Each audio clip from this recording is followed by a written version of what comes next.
Hiya, 10. Hope you're all well.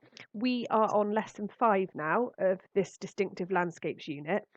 Obviously, we're going through it differently to how we would in class. And I know some of you are struggling because you don't have hard copies of the textbook. So from now on each lesson, I will attach the individual photos of the pages to help a little bit. But I am in communication with the publisher of the textbook, and we will be able to upload a copy of the textbook on the P drive so that you can actually look at the textbook a little bit more clearly than the photos. So apologies for that. We're trying our best. Hopefully most of you are managing. Okay, so this lesson, if you write the heading in your books, lesson 5, human activity and landscape. And again, don't worry if you can't do all of it. Even if you're listening to me reading it through, making your own notes, that will be absolutely fine. I'm just trying to cover as much as we can so that we don't miss out on too much. The learning objective is to understand how human activities affect the landscape. Okay, so this is quite simple. How are humans changing the landscape? So you might have a little think about your local area, and maybe when you're on your walk, your daily exercise, look out for ways that humans have changed the natural landscape. Okay. So, as usual, the first bit is me reading these pages in the textbook. Like I said, if you don't have your own copy, then the photos are attached, so it might be easier for you to print them, or you can zoom in a little bit easier. Okay. Human activity in the landscape, page 82 and 83. On this spread, you will compare human activities in upland and lowland areas and find out how they affect the landscape. People change the landscape. Almost every part of the UK landscape, upland, lowland, and glaciated, has been influenced by people. If you live in a town or city, as most of us do, you are surrounded by a built landscape, almost entirely created by people. There is more urban land and farmland in England, which is mainly lowland. Now, obviously, in Sidmouth, you live in a town, but some of you will live in villages, and actually, we live in quite a rural, excuse me, a rural part of the world. So that's a little bit different to a lot of people in the UK. Even a landscape that appears totally natural may have been changed by human activity. For example, mountainous parts of the UK that were glaciated are now used by people for grazing sheep, but they once had woodland. There are more mountains in Scotland, which is mainly upland. Disappearing woodland. Go back a few thousand years and most of the landscape of Britain was covered by woodland. Throughout history, people have chopped down trees to make space for farmland, build towns, or obtain wood for burning. By the time of the Norman conquest in 1066, only 15% of England was covered in woodland. That amount continued to decline until early in the 20th century when just 5% of England was forested. Since then, a lot of woodland has been replanted, much of it with fast-growing coniferous trees. So coniferous trees are those with needles, like pine trees, like Christmas tree type trees. One of my friends works for the Forestry Commission, and they actually give grants to some farmers and businesses for planting trees now because it's really important for the environment. And what I find quite interesting about this is we look a lot about how the Amazon rainforest is being destroyed, and you know a lot about destruction of the Amazon rainforest, but actually a few thousand years ago the whole of the UK was covered in woodland, but by 1066 only 15% was still remaining. So we as a country historically have actually chopped down a lot of our trees as well. So it's not just people in Brazil that are doing this. We have done this in the past. Okay, if you look at figure A is a pie chart. So you've got two pie charts, one showing England and one showing Scotland. Now, in Scotland, by far, the biggest land use is mountain, heath, and bog. So that would be like the type of landscape you would find on Dartmoor, that kind of landscape where it's like gorse bushes, not doesn't seem to be loads of life there, but it's quite rugged and mountainous. Whereas if you look at England, by far the biggest section of land use in England is arable farmland. Arable farmland is crops. So sort of 2/3 of our land use is for arable farmland for crops in England. Whereas in Scotland, that's a lot less. The smallest percentage you can see in Scotland, so urban areas are much smaller in Scotland than in England. Whereas Scotland actually has a little bit more water than England. And that's interleaving back to the unit of work we did on drought and the fact that the southeast of England doesn't receive much rainfall, whereas Scotland receives a lot more. And you can kind of see that there in the pie chart. Okay, graph B, which we'll be looking at a little bit more in a minute, shows you how the percentage of land covered by trees has changed from 1066, where it was 15%, and how that percentage has dropped quite dramatically over that time until about 1900, where there was only about 5% of the land covered by trees. What's really good is since 1900, the Forestry Commission has really put in lots of plans in place, lots of strategies to actually plant more trees so that we can have nice areas to go and walk, but also for the bigger environmental impact, which we know trees are really good for combating climate change. Okay, page 83. Figure C shows human activities in an upland area of the UK. So wind farms are built on hilltops exposed to the wind. Tourism is popular in upland areas. Lots of tourists go up to Scottish Highlands, do walking. In the winter, they might do skiing. So tourism can affect the landscape. Hunting. A lot of people will rear deer or grouse. So that's like pheasants and so on. So they will basically hunt for that. Forestry, so coniferous trees grow really quickly. So they're quite a common thing for the Forestry Commission to plant because the trees grow much more quickly than deciduous trees. Farming, sheep are grazed. So you'll see in the picture, in the foreground of the picture, there's sort of fields of sheep, a little bit like Dartmoor. So this picture does look a little bit like Dartmoor. And hydroelectric power is generated by building a dam to create a reservoir. So that's just some examples of how the land use changes, how humans use upland landscapes. Okay, so what you're going to do now, we're going to just look at the tasks. These should be fairly straightforward for this lesson. Before we go on to that, though, I just thought I'd show you this page, which is from my friend from the Forestry Commission. So there's just some really good facts on there. So about businesses, about how climate change is affected, and so on. So you can have a little look at that.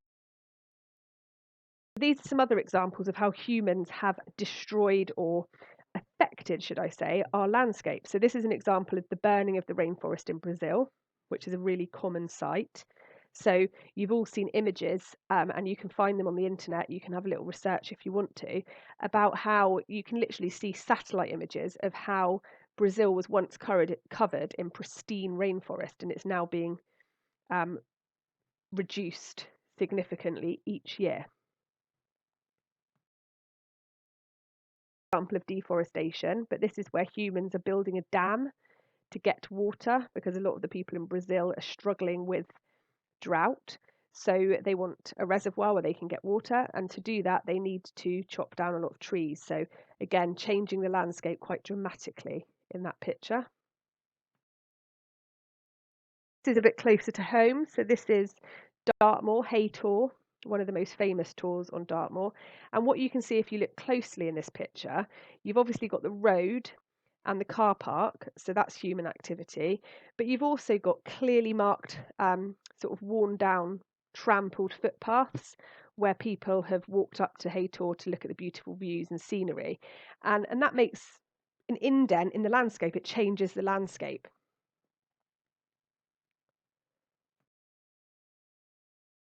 again, another one even closer to home. So Sidmouth, this is the sea defences in Sidmouth. So these sea defences have changed Sidmouth's landscape.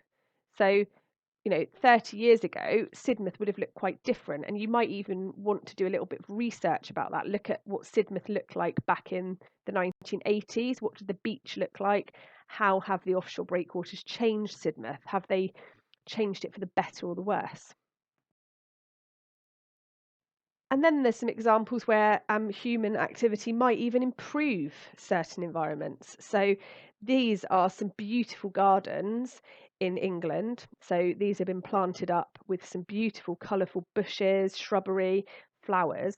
And some people would argue that this human activity is actually enhancing the natural landscape. So it's making it even better than it was naturally. Similar to Connaught Gardens. So picture of Connaught Gardens with all the beautiful plants and shrubbery there. So if you do go on your daily walk, have a little look. Are there examples of human activity that have improved the natural environment? Example.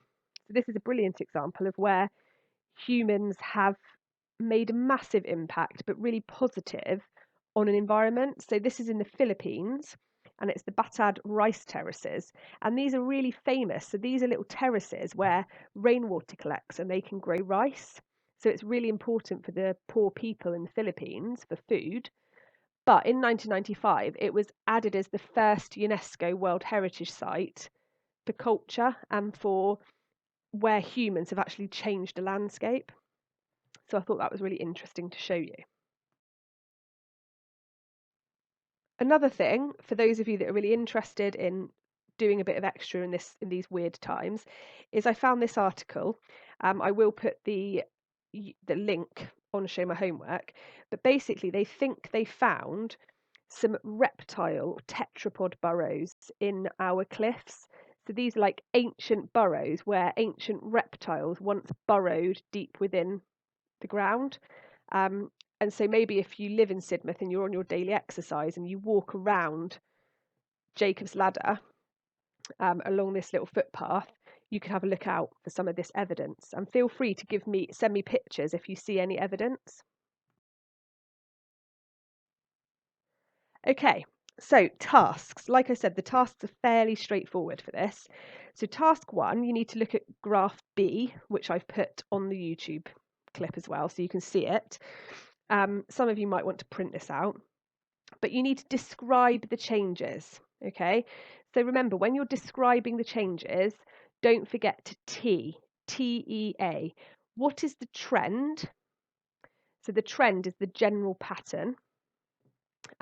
Provide an example. So the E is an example. So give a figure, piece of evidence. And are there any anomalies? So TEA, trend, example, anomaly.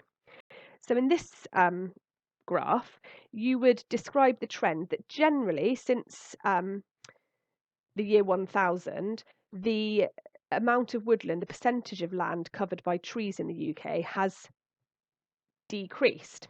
So initially it decreased to 1300 to about 10%. So it went from just over 15% in 1000 to in the 1300s, it went down to 10%.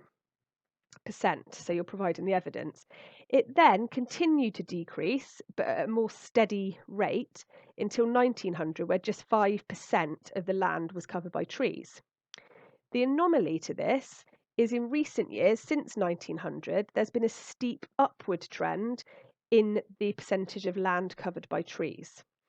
So between 1900 and the year 2000, the percentage has gone from 5% to just over 10% in more recent times. Task B, you need to try and explain why. So use the annotations on the graph to explain why we saw a rapid decrease in our land covered by trees, and then why in more recent times have we started to see an increase. Then look back at the pie charts that I looked at and write a comparison. So for A, compare the land use in Scotland and England. So just which land uses are the most common in both of those places. which land uses are the least common, are there any that are the same, that sort of thing. And then can you explain why? So why, for example, does Scotland have more heath and bog than England? Why does England have more arable farming? So think about the climate, think about the geology, think about whether it's upland or lowland. Try and link your explanation back to what we've done in previous lessons.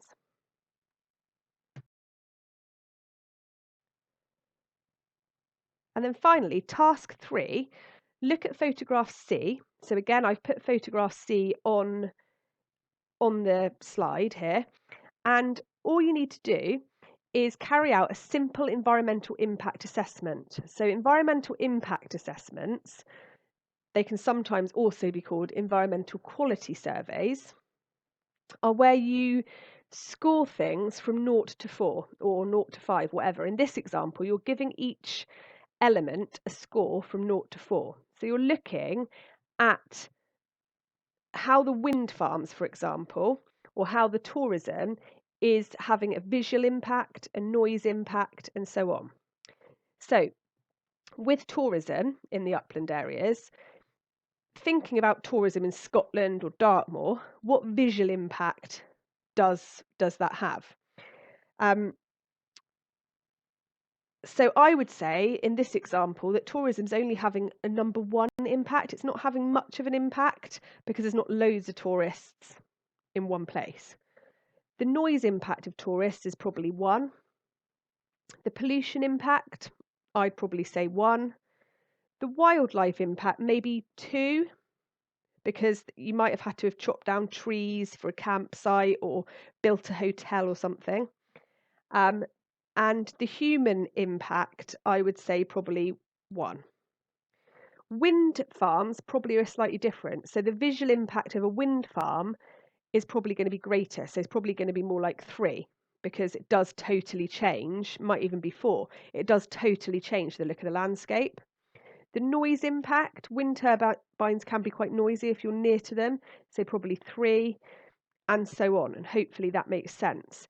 So what you need to do is draw out a table like the one in the textbook on page 83, and for each element on that photograph you need to score for each category and then decide which of the activities you think is having the worst impact or the smallest impact on the environment.